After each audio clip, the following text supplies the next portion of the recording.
ഈശോ മിശിഹായിക്ക് സ്തുതിയായിരിക്കട്ടെ. അങ്ങനെ നമ്മൾ ഒരു ദിവസം കൂടി കണ്ടുമുട്ടുകയാണ്.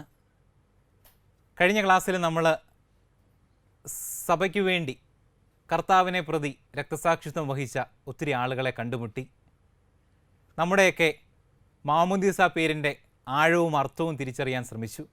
നമുക്കൊരു പ്രാർത്ഥനയോടുകൂടി ആരംഭിക്കാം. എല്ലാവരും കണ്ണുകൾ അടച്ചിരിക്കുക. എന്നെ ഏറ്റവും അധികം സ്നേഹിക്കുന്ന എൻ്റെ ഈശോയെ, അവിടുന്ന് എനിക്ക് വേണ്ടിയാണല്ലോ പിടകൾ സഹിച്ച് കുരിശിൽ അവിടുത്തെ തിരുരക്തം ചിന്തിയത്. എൻ്റെ ജീവിതത്തിൽ, എൻ്റെ വ്യക്തിപരമായ ജീവിതത്തിൽ ഞാൻ എപ്പോഴെങ്കിലും അങ്ങയെ വേദനിപ്പിച്ചിട്ടുണ്ടെങ്കിൽ ഞാൻ ഹൃദയം തുറന്ന് അവിടുത്തോട് മാപ്പ് പറയുന്നു. എൻ്റെ ജീവിതത്തിൽ ഞാൻ ഏറ്റുപറയാത്ത എന്തെങ്കിലും പാപങ്ങളുണ്ടെങ്കിൽ അതെല്ലാം ഇന്നേ ദിവസം അവിടുത്തെ കുരിശിൻ്റെ ചുവട്ടിൽ ഞാൻ സമർപ്പിക്കുന്നു. അവിടുത്തെ കാരുണ്യം, അവിടുത്തെ സ്നേഹം എൻ്റെ ജീവിതത്തിലേക്ക് അവിടുന്ന് നൽകണമേ. എൻ്റെ ജീവിതത്തെ മുഴുവൻ അവിടുത്തെ തിരുരക്തത്താൽ കഴുകി വെണ്മയുള്ളതാക്കി മാറ്റണമേ. ആമേൻ ഈശോ. പ്രിയ കൂട്ടുകാരെ, അങ്ങനെ നമ്മൾ വിശ്വാസത്തിന് വേണ്ടി ജീവൻ ത്യജിച്ച കുറേ ആളുകളെ കണ്ടുമുട്ടി. അത് ഒരു ചരിത്രമല്ല, കാരണം അത് ഇന്നും സംഭവിച്ചുകൊണ്ടിരിക്കുന്ന ഒരു കാര്യമാണ്.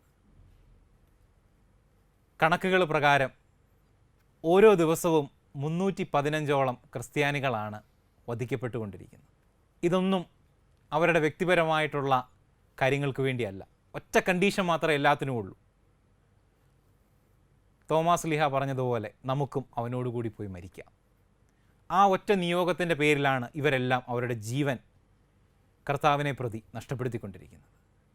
അപ്പോൾ നമുക്ക് തോന്നും ജീവനാണല്ലോ ഏറ്റവും പ്രധാനപ്പെട്ട കാര്യം, ജീവനാണല്ലോ എന്നുള്ളൊരു ചിന്ത വരും.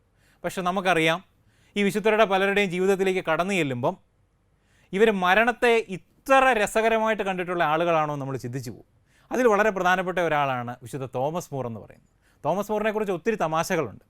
തോമസ് മൂറിനെ ശിരച്ഛേദനം ചെയ്യാനായിട്ട് അദ്ദേഹത്തെ വിളിക്കുന്ന അവസരത്തിൽ അദ്ദേഹം പറഞ്ഞു, എൻ്റെ തലയെടുക്കുന്നതിൽ എനിക്ക് പ്രശ്നമൊന്നുമില്ല, പക്ഷേ എൻ്റെ താടിയും മീശയും ഒരു തെറ്റും ചെയ്തിട്ടില്ലല്ലോ, അതിനെ വെറുതെ വിട്ടേക്ക്. ഒന്ന് ഓർക്കണം, ജീവൻ നഷ്ടപ്പെടുന്ന ആ നിമിഷത്തിൽ ഇങ്ങനൊരു തമാശ പറഞ്ഞു എന്നുള്ളതല്ല പ്രധാനപ്പെട്ട കാര്യം അവരിൽ ആരിലും ഒരു ഭയവുമില്ലായിരുന്നു. കാരണം അവരിൽ ക്രിസ്തു സജീവമായിട്ട് പ്രവർത്തിക്കുകയായിരുന്നു. അപ്പോൾ നമ്മൾ ചരിത്രത്തിൽ പരിശോധിക്കുകയാണെങ്കിൽ നമ്മൾ പറഞ്ഞു നിർത്തിയത് ഇങ്ങനെയായിരുന്നു. 313 കോൺസ്റ്റന്റൈൻ ചക്രവർത്തിയുടെ മിലാൻ വിളംബരത്തോടുകൂടി സഭയ്ക്ക് സ്വാതന്ത്ര്യം കിട്ടി. പക്ഷേ ആ സ്വാതന്ത്ര്യം എന്ന് പറഞ്ഞാൽ അതിനുശേഷം സഭ അങ്ങ് വളർന്ന് ഇന്ന് കാണുന്ന അവസ്ഥയിലേക്ക് എത്തി എന്നുള്ളതല്ല. മറിച്ച് പിന്നീടുള്ള എല്ലാ കാലഘട്ടങ്ങളിലും ആദിമസഭയിൽ നേരിട്ടതോ അല്ലെങ്കിൽ അതിലും ഭയാനകമായിട്ടുള്ള ഒത്തിരി പീഡനങ്ങളിലൂടെ ഒത്തിരി വ്യക്തികൾ കടന്നു പോയിട്ടുണ്ട്. അങ്ങനെ ഒത്തിരി രക്തസാക്ഷികളെ പിന്നീടും സഭയ്ക്ക് ലഭിച്ചിട്ടുണ്ട്. നമ്മൾ പ്രധാനമായിട്ടും ആദ്യമായിട്ട് കാണാൻ പോകുന്നത് പൗരസ്ത്യ രക്തസാക്ഷികളെക്കുറിച്ചാണ്. പൗരസ്ത്യം എന്ന് പറഞ്ഞാൽ നിങ്ങൾക്കറിയാം, ഓറിയൻ്റൽ അല്ലെങ്കിൽ ഈസ്റ്റ്, പ്രധാനമായിട്ടും ഈസ്റ്റേൺ മേഖലയിൽ നിന്നുള്ള രക്തസാക്ഷികൾ. അത് പ്രധാനമായിട്ടും നമുക്ക് കണ്ടെത്താൻ പറ്റുന്നത് പേർഷ്യൻ സാമ്രാജ്യത്തോട് അനുബന്ധിച്ചാണ്. അപ്പോൾ നിങ്ങൾക്ക് കാണാവുന്നത് പോലെ നമുക്കറിയാം, പല രീതിയിലുള്ള മതപീഡനങ്ങളാണ് സഭയിലെ വിശ്വാസികൾ നേരിട്ടിട്ടുള്ളത്. അതിനകത്തെ 1-2 കാര്യങ്ങൾ നമുക്ക് എല്ലാവർക്കും കേട്ടുപരിചയമുള്ളതാണ്. വിശന്നിരിക്കുന്ന മൃഗങ്ങൾക്ക് ഇട്ടുകൊടുക്കുന്നു, അല്ലെങ്കിൽ കുരിശേൽ അല്ലെങ്കിൽ ഒരു മരത്തേൽ കെട്ടിയിട്ട് ബേണിംഗ് അറ്റ് സ്റ്റേക്ക് എന്ന് നമ്മൾ പറയും, അവിടെ ഇട്ട് കത്തിക്കുന്നു, അല്ലെങ്കിൽ ഈ പറഞ്ഞ പോലെ തലകീഴായിട്ട് കുരിശേ തറയ്ക്കുന്നു. അങ്ങനെ ഏറ്റവും മൃഗീയമെന്ന് നമുക്ക് തോന്നുന്ന അവസ്ഥകളിലൂടെയാണ് നമ്മുടെ പല വിശുദ്ധരും കടന്നു പോയിട്ടുള്ളത്. പക്ഷേ അവരിലെല്ലാം ഞാൻ നേരത്തെ സൂചിപ്പിച്ചതുപോലുള്ള ആ ധൈര്യം ഉണ്ടായിരുന്നു. അപ്പോൾ നമ്മൾ പറഞ്ഞു വന്ന പൗരസ്ത്യ രക്തസാക്ഷികളെക്കുറിച്ചാണ്. പൗരസ്ത്യ രക്തസാക്ഷികൾ പ്രധാനമായിട്ട് ഞാൻ നേരത്തെ സൂചിപ്പിച്ചതുപോലെ നിങ്ങൾക്ക് ചിത്രത്തിൽ കാണാവുന്നത് പോലെ ഇത് പേർഷ്യൻ സാമ്രാജ്യമാണ്. ഈ പേർഷ്യൻ സാമ്രാജ്യം എന്ന് പറയുന്നത് ഇന്നത്തെ ഇറാനാണ്. അന്ന്, അതായത് ഈ പറയുന്ന 4-ാം നൂറ്റാണ്ടിൽ ഈ പേർഷ്യൻ സാമ്രാജ്യം ഭരിച്ചുകൊണ്ടിരുന്നത് സാപ്പോർ ചക്രവർത്തിമാരാണ്. സാപ്പോർ ചക്രവർത്തിമാർ ക്രിസ്ത്യാനികളോട് വളരെയധികം എതിർപ്പ് പ്രകടിപ്പിച്ചു. അതിന് പ്രധാന കാരണം കോൺസ്റ്റന്റൈൻ ചക്രവർത്തി റോമാ സാമ്രാജ്യത്തിൻ്റെ ഔദ്യോഗിക മതമായിട്ട് ക്രിസ്തുമതം സ്ഥാപിച്ചതോടുകൂടി പേർഷ്യൻ സാമ്രാജ്യം ഭരിച്ചിരുന്ന സാപ്പോർ ചക്രവർത്തിമാർക്ക് ക്രിസ്ത്യാനികളോട് വലിയ എതിർപ്പ് തോന്നുകയും അവരെ കൊന്നൊടുക്കുകയും ചെയ്തു. അപ്പോൾ അതിൻ്റെ ഭാഗമായിട്ട് പേർഷ്യൻ മേഖല, ജപ്പാൻ, കൊറിയ തുടങ്ങിയ സ്ഥലങ്ങളിലൊക്കെ ഒത്തിരി പേർക്ക് അവരുടെ ജീവൻ നഷ്ടപ്പെട്ടു. അങ്ങനെ ആ കാലഘട്ടത്തിൽ രക്തസാക്ഷികളായി തീർന്ന പ്രധാനപ്പെട്ട പൗരസ്ത്യ രക്തസാക്ഷികളാണ് നമ്മൾ കാണുന്ന ഈ ആളുകളൊക്കെ. വിശുദ്ധ കാൻഡിഡ, സെലൂഷ്യ തെസിഫണിലെ മെത്രാനായിരുന്ന ഷെമിയോൻ ബാർസേബെ, അദ്ദേഹത്തിൻ്റെ സഹോദരിമാർ, രാജകൊട്ടാരത്തിലെ ജോലിക്കാരനായിരുന്ന പോസി, വിശുദ്ധ മാറൂത്ത തുടങ്ങിയ ആളുകളൊക്കെ അന്നത്തെ കാലത്ത് രക്തസാക്ഷികളായി തീർന്ന ആളുകളായിരുന്നു. ഇനി അതിനുശേഷം സഭയുടെ ചരിത്രം പരിശോധിക്കുകയാണെങ്കിൽ പിന്നീടും ഞാൻ നേരത്തെ സൂചിപ്പിച്ച പോലെ ഒത്തിരി രക്തസാക്ഷികൾ ഉണ്ടായിട്ടുണ്ട്. ഞാൻ നേരത്തെ സൂചിപ്പിച്ച തോമസ് മൂർ അതിൽ വളരെ പ്രധാനപ്പെട്ട ഒരാളാണ്.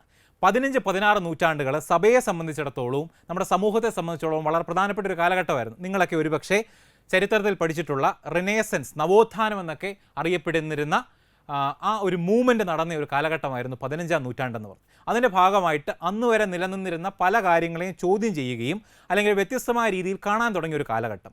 നമുക്കറിയാം പ്രൊട്ടസ്റ്റന്റ് വിപ്ലവത്തെക്കുറിച്ചൊക്കെ നിങ്ങൾ കേട്ടിട്ടുണ്ട്. അത് 16-ാം നൂറ്റാണ്ടിൽ സംഭവിച്ചതാണ്.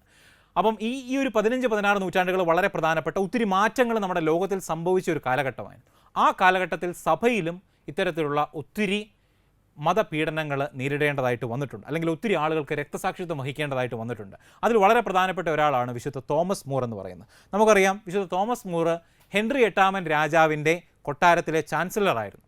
വളരെ ഉയർന്ന ഒരു പദവിയായിരുന്നു. ഹെൻറി 8-ാമനെ കുറിച്ച് പറയുമ്പോൾ നമുക്ക് എല്ലാവർക്കും അറിയാവുന്ന ഒരു കഥയാണ്. അദ്ദേഹം നല്ലൊരു ക്രിസ്ത്യാനിയായിരുന്നു. പക്ഷേ അദ്ദേഹത്തിൻ്റെ വ്യക്തിപരമായ ഒരു കാരണം കൊണ്ട്, ആ കാരണം മറ്റൊന്നുമല്ല, അദ്ദേഹത്തിന് വേറൊരു വിവാഹം കഴിക്കണം. ക്രൈസ്തവ സഭയുടെ വിശ്വാസ സംഹിത അനുസരിച്ച് ഒരാൾക്ക് ഒരാളെ മാത്രമേ വിവാഹം കഴിക്കാൻ പറ്റുള്ളൂ. എന്ന് പറഞ്ഞാൽ വിവാഹം എന്ന കൂദാശയിൽ അഭേദ്യമായ ഒരു ബന്ധം നിലനിൽക്കുന്നതിനാൽ ഒരാൾക്ക് ഒരാളെ മാത്രമേ വിവാഹം കഴിക്കാൻ പറ്റുള്ളൂ. പക്ഷേ ഹെൻറി 8-ാമൻ രാജാവിന് തൻ്റെ ഭാര്യയായ കാതറിനെ ഉപേക്ഷിച്ച് ആനി ബോളിൻ എന്നുള്ള തോഴിയെ വിവാഹം കഴിക്കണമായിരുന്നു. അപ്പം അതിന് വേണ്ടി നമുക്കറിയാം തോമസ് മൂർ അദ്ദേഹത്തിൻ്റെ ഒരു ഉറ്റ സുഹൃത്തും കൂടിയായിരുന്നു. തോമസ് മൂറിനോട് ഈ ആവശ്യം ഉന്നയിച്ചപ്പം തോമസ് മൂർ പറഞ്ഞു, ഒറ്റ വാചകമേ പറഞ്ഞുള്ളൂ, ഏകവും അഭേദ്യവുമായ സഭയെ വിഭജിക്കാൻ ഒരു രാഷ്ട്രീയ കക്ഷിക്കും അധികാരമില്ല. ഇത് പറയാനുള്ള പശ്ചാത്തലം ഇതായിരുന്നു. ഇവർ തമ്മിൽ ആദ്യം സൗഹാർദ്ദപരമായിട്ട് ഈ കാര്യം അവതരിപ്പിച്ചു. അപ്പോൾ ഹെൻറി 8-ാമൻ രാജാവ് ഒരു രീതിയിലും അടുക്കുകയല്ല. അദ്ദേഹം പറഞ്ഞു, അങ്ങനെയാണെങ്കിൽ ഞാൻ സഭയെ വിഭജിക്കാൻ പോവാം. സഭയെ വിഭജിച്ച് ഇന്നു മുതൽ ഇംഗ്ലണ്ടിലെ സഭയുടെ തലവൻ ഞാനായിരിക്കും. അങ്ങനെ ഒരു നീക്കം മുന്നോട്ട് വെച്ചപ്പം വിശുദ്ധ തോമസ് മൂർ സധൈര്യം പറഞ്ഞു, ഏകവും അഭേദ്യവുമായ സഭയെ വിഭജിക്കാൻ ഒരു രാഷ്ട്രീയ കക്ഷിക്കും അധികാരമില്ല. നമുക്കറിയാം ഇന്നും ഇംഗ്ലണ്ടിലെ സഭ എന്ന് പറയുന്നത് ആംഗ്ലിക്കൻ ചർച്ച് എന്ന പേരിലാണ് അറിയപ്പെടുന്നത്. അതിൻ്റെ തലവൻ എന്ന് പറയുന്നത് ആർച്ച് ബിഷപ്പ് ഓഫ് കാൻറ്റർബറിയാണ്. കാൻറ്റർബറിയുടെ ആർച്ച് ബിഷപ്പാണ് ഇംഗ്ലീഷ് ചർച്ചിൻ്റെ തലവനെന്ന് പറയുന്നത്. പക്ഷേ തോമസ് മൂർ അവിടെ വളരെ സധൈര്യം ഒരു സ്റ്റാൻഡ് എടുത്തു. നമുക്കറിയാം അദ്ദേഹത്തിൻ്റെ ജീവൻ നഷ്ടപ്പെട്ടു. പക്ഷേ അദ്ദേഹം ഈശോയോടുള്ള സ്നേഹം, അല്ലെങ്കിൽ സഭയോടുള്ള സ്നേഹം അത് വിട്ടിട്ട് അദ്ദേഹം ഒരു കോംപ്രമൈസിന് തയ്യാറായില്ല. നമ്മളൊക്കെ ചില അവസരങ്ങളിലെങ്കിലും നമ്മളൊക്കെ ഒന്ന് ചിന്തിച്ച് നോക്കുക, പല കാര്യങ്ങളിലും നമ്മൾ കോംപ്രമൈസ് ചെയ്യാറുണ്ട് നമ്മുടെ വിശ്വാസം സംബന്ധിച്ചുള്ള കാര്യങ്ങളിൽ. അവിടെയാണ് നമ്മളൊന്ന് തിരിഞ്ഞ് ചിന്തിക്കേണ്ടത്. രണ്ടാമത്തെ വളരെ പ്രധാനപ്പെട്ട ഒരാളാണ് വിശുദ്ധ മാക്സിമിലിയൻ കോൾവേ. കഴിഞ്ഞ ക്ലാസ്സിൽ നിങ്ങൾ കേട്ടതുപോലെ വിശുദ്ധ മാക്സിമിലിയൻ കോൾവേയെക്കുറിച്ച് നിങ്ങൾ കേട്ടായിരുന്നു. തീർച്ചയായിട്ടും. അതായത് നാസി തടവറയിൽ, ഹിറ്റ്ലറിൻ്റെ നാസി തടവറയിൽ ഒരാൾ ചാടിപ്പോയപ്പം, അന്ന് ജയിലിൽ ചാടിപ്പോയി. ഹിറ്റ്ലറിനെ സംബന്ധിച്ച് ഹിറ്റ്ലറിൻ്റെ തടവറയിൽ നിന്ന് ഒരാൾ ചാടിപ്പോയെന്ന് പറഞ്ഞാൽ ഹിറ്റ്ലറിന് അംഗീകരിക്കാൻ പറ്റത്തില്ല. ഹിറ്റ്ലർ എന്ത് ചെയ്തു? അതിന് പകരമായിട്ട് 10 പേരെ കൊല്ലാനായിട്ട് തീരുമാനിച്ചു. അത് വെറുതെയുള്ള മരണമൊന്നുമല്ല, ഗ്യാസ് ചേമ്പറിലിട്ട് കൊല്ലാനായിട്ട് തീരുമാനിച്ചു. അങ്ങനെ കൊല്ലാനായിട്ട് തീരുമാനിച്ച 10 പേരിൽ ഒരാൾക്ക് പകരമായിട്ട് സ്വയം ജീവൻ അർപ്പിച്ച ആളാണ് വിശുദ്ധ മാക്സിമിലിയൻ കോൾവേ. അപ്പോൾ ഇവിടെയെല്ലാം നമ്മൾ കണ്ടുമുട്ടുന്നത് ക്രിസ്തുവിനോടുള്ള സ്നേഹത്താൽ നിറഞ്ഞു കഴിയുമ്പം ആ സ്നേഹം അവർ പോലും അറിയാതെ സഹോദരങ്ങളിലേക്ക് ഒഴുകുന്നു എന്നുള്ളതാണ്. ഇനി നമ്മൾ നമ്മുടെ ഇന്ത്യയിലേക്ക് വരികയാണെങ്കിൽ ഭാരതത്തിൽ യേശുവിനെ പ്രതി, ക്രിസ്തുവിനെ പ്രതി രക്തസാക്ഷികളായി തീർന്നിട്ടുള്ള കുറച്ച് ആളുകളെയാണ് നമ്മൾ കണ്ടുമുട്ടാനായിട്ട് പോകുന്നത്. ഒന്നാമത്തെ ആളെന്ന് പറയുന്നത് വിശുദ്ധ ജോൺ ബ്രിട്ടോ ആണ്. ജോൺ ബ്രിട്ടോ പോർച്ചുഗലിൽ ജനിച്ച ആളാണ്. പോർച്ചുഗലിലെ ലിസ്ബണിലാണ് അദ്ദേഹം ജനിക്കുന്നത്. അദ്ദേഹം ഒരു ഈശോ സഭാ വൈദികനായിരുന്നു. അദ്ദേഹം ഭാരതത്തിലെത്തി മധുര മിഷനിൽ ചേരുകയും അരുളാനന്ദർ എന്നുള്ള പേര് സ്വീകരിക്കുകയും ചെയ്തു. അങ്ങനെ അദ്ദേഹം മധുര മിഷനിൽ ശുശ്രൂഷ ചെയ്തുകൊണ്ടിരിക്കുമ്പോൾ 1663 ഫെബ്രുവരി 4-ാം തീയതി അദ്ദേഹം വധിക്കപ്പെടുകയാണ്. നമുക്കറിയാം, ഞാൻ നേരത്തെ സൂചിപ്പിച്ചതുപോലെ ഭാരതത്തിൻ്റെ ഒരു പശ്ചാത്തലം വളരെ വ്യത്യസ്തമാണ്. ഇവിടെ അന്നുണ്ടായിരുന്ന, നമുക്കറിയാം തോമാസ് ലീഹ വന്ന സമയത്ത് ഞാൻ സൂചിപ്പിച്ചതുപോലെ തന്നെ ഹൈന്ദവരാണ് കൂടുതലായിട്ടുണ്ടായിരുന്നത്. വ്യത്യസ്തമായ ഒരു സംസ്കാരമായിരുന്നു നമുക്കുണ്ടായിരുന്നത്. അപ്പോൾ തീർച്ചയായിട്ടും ഈ പറയുന്ന മറ്റൊരു മതം അല്ലെങ്കിൽ മറ്റൊരു വിശ്വാസത്തെ അംഗീകരിക്കാനായിട്ട് അവരിൽ പലർക്കും പറ്റിയില്ല. പക്ഷേ ഇവിടെ നമ്മൾ കാണുന്നത് ആ അംഗീകാരത്തിനേക്കാളൊക്കെ അപ്പുറമായിട്ട് ചില സ്വാർത്ഥ ചിന്തകളുടെ പേരിലാണ് പലപ്പോഴും ക്രിസ്ത്യാനികൾക്ക് അവരുടെ ജീവൻ നഷ്ടപ്പെട്ടിട്ടുള്ളത്. ഈ ജോൺ ബ്രിട്ടോയിൽ തുടങ്ങി നമ്മൾ പിന്നീട് ഭാരതത്തിൻ്റെ ചരിത്രം പരിശോധിക്കുകയാണെങ്കിൽ ഒത്തിരി പേര്. രണ്ടാമത്തെ വളരെ പ്രധാനപ്പെട്ട ഒരാളാണ് ദേവസഹായം പിള്ള. ദേവസഹായം പിള്ളയെ ഒരുപക്ഷെ നിങ്ങളിൽ കുറേ പേർക്കെങ്കിലും പരിചയമുണ്ടെന്ന് ഞാൻ കരുതുന്നു. അദ്ദേഹം നാഗർകോവിലിനടുത്ത് നാട്ടളം എന്ന ഗ്രാമത്തിലാണ് ജനിക്കുന്നത്. ഒരു ബ്രാഹ്മണ കുടുംബത്തിലാണ് ജനിക്കുന്നത്. അതിനപ്പുറത്ത് അദ്ദേഹം അന്നത്തെ തിരുവിതാംകൂർ രാജവംശത്തിൻ്റെ മാർത്താണ്ഡവർമ്മ മഹാരാജാവിൻ്റെ മന്ത്രിയായിരുന്നു എന്നുള്ളതും വളരെ പ്രധാനപ്പെട്ട കാര്യമാണ്. അങ്ങനെ ഉന്നതമായ ഒരു പൊസിഷനിലിരുന്ന ആൾ എന്ത് ചെയ്തു? ഈശോയെക്കുറിച്ച് അറിഞ്ഞു. ഈശോയെക്കുറിച്ച് അദ്ദേഹം അറിഞ്ഞത് അന്ന് ഡച്ച് ക്യാപ്റ്റനായിരുന്ന ഡെലനോയ് എന്ന് പറഞ്ഞുള്ള ഒരു വ്യക്തിയിൽ നിന്നാണ്. അങ്ങനെ ഈശോയെക്കുറിച്ച് അറിഞ്ഞ് അദ്ദേഹം ക്രിസ്തുമതം സ്വീകരിച്ചു.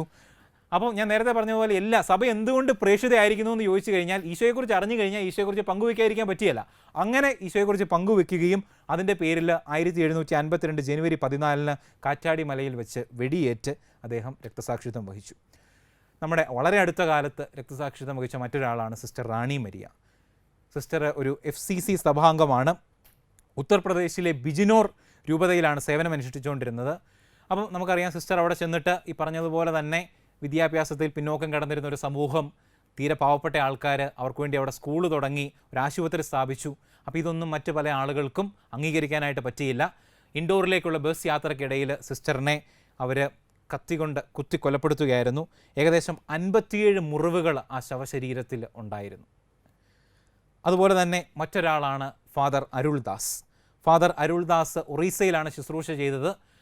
ഈ പറഞ്ഞതുപോലെ നേരത്തെ സൂചിപ്പിച്ചതുപോലെ തന്നെ മതഭ്രാന്തന്മാരെന്ന് നമ്മൾ വിളിക്കണം. അങ്ങനെയുള്ള കുറേ ആൾക്കാർ കൂടി അദ്ദേഹത്തെ വധിക്കുകയാണ് ചെയ്തത്. അങ്ങനെ നമ്മൾ ഭാരതസഭയുടെ ചരിത്രം പരിശോധിച്ചാലും ഒട്ടനവധി ഈശോയെ പ്രതി രക്തസാക്ഷിത്വം സ്വീകരിച്ച വിശുദ്ധാത്മാക്കളെ നമുക്ക് കണ്ടെത്താനായിട്ട് പറ്റും. അപ്പോൾ നമുക്ക് ഒരുപക്ഷെ തോന്നിയേക്കാം, ഇതൊക്കെ കണ്ട് ബാക്കിയുള്ളവരൊക്കെ പേടിച്ച് ഒരുപക്ഷെ ക്രിസ്തുവിനെ ഉപേക്ഷിച്ച് കാണുമല്ലോ. എന്നാൽ സഭയുടെ ചരിത്രം പരിശോധിക്കുകയാണെങ്കിൽ നമുക്കറിയാം, രക്തസാക്ഷികളുടെ എണ്ണം വർദ്ധിക്കുന്നതനുസരിച്ച് സഭയിലേക്ക് അംഗങ്ങൾ കൂടുതൽ ആകൃഷ്ടരാകുകയാണ് ചെയ്തത്. എന്ന് പറഞ്ഞാൽ ഈ രക്തസാക്ഷിത്വമൊക്കെ സഭയെ തളർത്തുകയല്ല, മറിച്ച് സഭയെ വളർത്തുകയാണ് ചെയ്തിട്ടുള്ളത്. ഇന്നും ഒട്ടനവധി രാജ്യങ്ങളിൽ നമുക്കറിയാം, നമ്മുടെയൊക്കെ ഇടയിൽ നിന്ന് തന്നെ ഒത്തിരി അച്ഛന്മാരും ഒത്തിരി സിസ്റ്റേഴ്സും ഒക്കെ ശുശ്രൂഷ ചെയ്യാനായിട്ട് പോകുന്നുണ്ട്. നമുക്കറിയാം, അവിടെ ചെന്ന് കഴിഞ്ഞാൽ മരണമല്ലാതെ മറ്റൊന്നും പ്രതീക്ഷിക്കാനില്ല.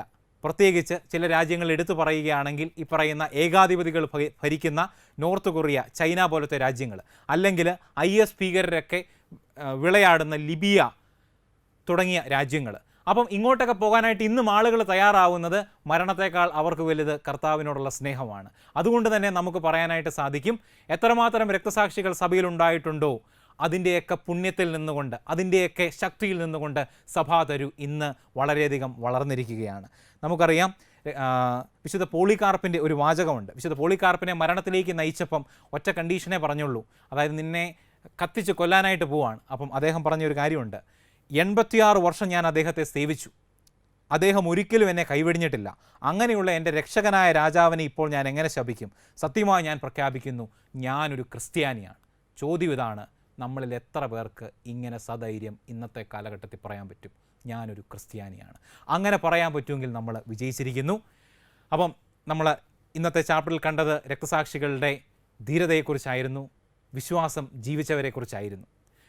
ഒരു കുഞ്ഞു ടാസ്ക് കൂടെ നിങ്ങൾക്ക് തരുവാണ്. നിങ്ങൾ ചെയ്യേണ്ടത് മറ്റൊന്നുമല്ല, നിങ്ങൾക്ക് പരിചിതരായിട്ടുള്ള ആധുനിക കാലഘട്ടത്തിലെ രക്തസാക്ഷികളെ കണ്ടെത്തി അവരുടെ ഒരു ജീവചരിത്രം എഴുതി നിങ്ങളുടെ ടീച്ചറിന് അയച്ചു കൊടുക്കുക. ഒപ്പം തന്നെ ഈ പാഠത്തിലെ ചോദ്യങ്ങൾക്കുള്ള ഉത്തരങ്ങളും കണ്ടെത്തുക. എല്ലാവർക്കും നല്ലൊരു ദിവസം ആശംസിക്കുന്നു. ഈശോ മിശിഹായിക്ക് സ്തുതിയായിരിക്കട്ടെ.